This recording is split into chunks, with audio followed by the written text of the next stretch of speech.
So as Iran continues to block a critical oil transit point with attacks and threats, the United States is now calling on its allies to send warships to the Strait of Hormuz. For more on this, we're joined today by Professor Hassan Geon, visiting professor at Hankuk University of Foreign Studies. Thanks for coming on today, Professor Geon. Good morning.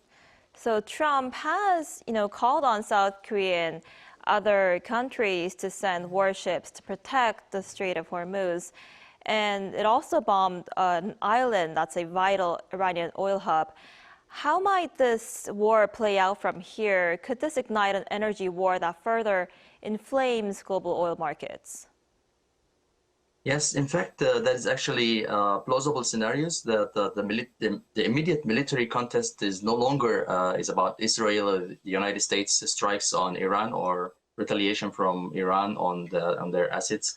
It is just increasingly about sea lanes in Hormuz and oil terminals in the area and ports and oil hubs, and it affects the international export capacity of energy from the area.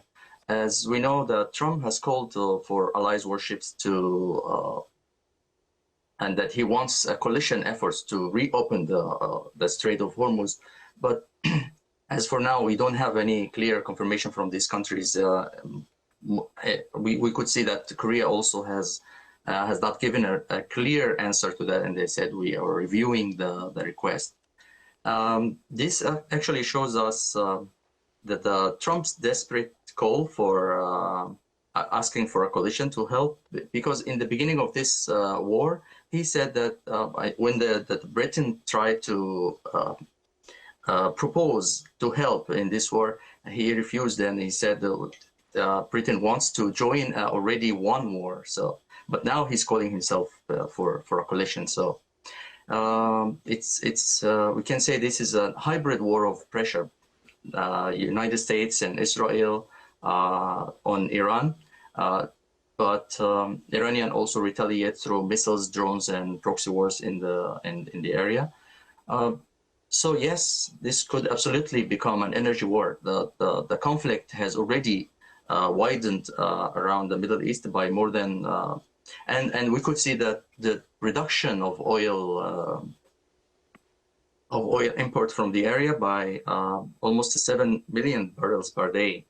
And we could see all other countries are trying to release or planning to release their oil reserves. So yeah, it's a widening. Right, and Iran's new supreme leader says he'll continue to block the Strait of Hormuz, and Iran's armed forces also says it would respond to any attack on its oil and gas infrastructure with reciprocal attacks on Gulf allies in the region. How do you think Iran is planning to play out this war?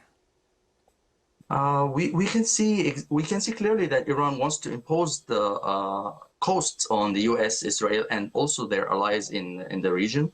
And this triggered immediate, but not with the amount that triggers immediate retaliation that would end the Iranian regime. So first, they are using this in several steps. They're doing that strategy in several steps. So first of all, Iran is using Strait of Hormuz, which is very vital to oil energy for the whole world. And Tehran, enormous coercive power, even if it cannot defeat the United States in direct fight, they are imposing this kind of high cost on the United States, on the allies, on the whole world. Second, Iran is threatening also reciprocal attacks on the Gulf countries, which they accuse of helping the United States or initiating the strikes from these countries. We are already seeing warning signals like Iran threatening UAE ports like Fujairah, and of course the closure of Hormuz. Even if it's partially closed, it's a signal to the whole world that if it's closed, they cannot do anything about it. And Iran has all the capacity to close it. Until now, they are using just live fire for like missiles and the drones. But if they decide to use mines, it will take longer to clear these mines. It will take months to do that. So it will affect the energy market all over the world for a very long time. Third, Iran also is trying to split the coalition against it. Tehran is accusing Gulf states of helping U.S. attack, and they are at the time they are asking for a complete end for this war. They are also talking about mediation, so they are using both sides, like threatening and political maneuvers. Right, and Trump's actually questioning whether Iran's new supreme leader is actually even alive after the U.S. Defense Secretary said he's wounded and likely disfigured. And this kind of fueled speculation about the health of Mojtaba Khamenei. What do we know about him? Mojtaba Khamenei is a very important figure. We know what we know about him, that he is the new elected supreme leader of Iran after the death of his father Ali Khamenei, and we know that he's a hardline cleric with influence inside Iran's security forces, especially the Revolutionary Guard, the RGC, and he has been seen as a likely successor to his father, although hereditary succession is a very sensitive issue in the Islamic Republic, but we could see that he represents continuity, not moderation. So what we can think about it, that he's going to continue this security state, and we cannot expect like change in the political attitude in Iran. So his elevation suggests that at least for now the war is strengthening the security state rather than weakening it. And on his health, we don't know about that yet. It's unclear because we have heard the reports from the U.S. Defense Secretary Hexis that said that Mojtaba might be injured and he's actually maybe disfigured.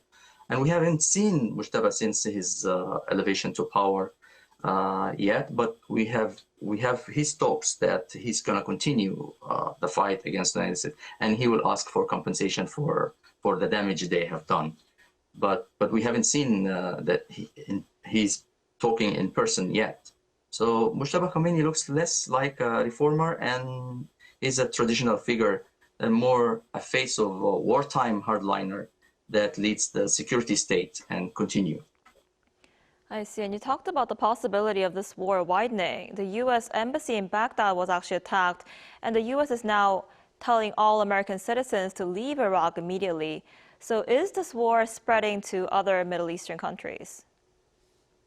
Yes, we can say that for certainty. It's actually, in practice, it's actually is done. So the key question now is not, is it spreading or not? If the key question should be how far is spreading and how fast is spreading. Like we could see Iraq is the clearest case about that. Missile struck the U.S. embassy in Baghdad, and the United States called for its citizens to go out of Iraq immediately. So Iran has fired missiles and drones to many monarchies in the Middle East, like basically UAE, Bahrain, and Kuwait, Saudi Arabia, Qatar, and even Oman. While Gulf states have been intercepting most of these projectiles, but to minimize the damage, still Iran says that it's not attacking these countries; it's attacking only the United States assets in these countries. So the conflict is no longer confined between Iran, Israel, and the U.S. It's widening to a whole bunch of countries in the area. Although everybody is trying to restrain themselves and try to take it easy with that, we can see this is no longer just a U.S.-Israeli war with Iran. It is becoming a wider regional conflict and centered on Hormuz, the Strait of Hormuz, and Gulf infrastructure, whether it's oil or other economic infrastructure, and the global energy system as a whole.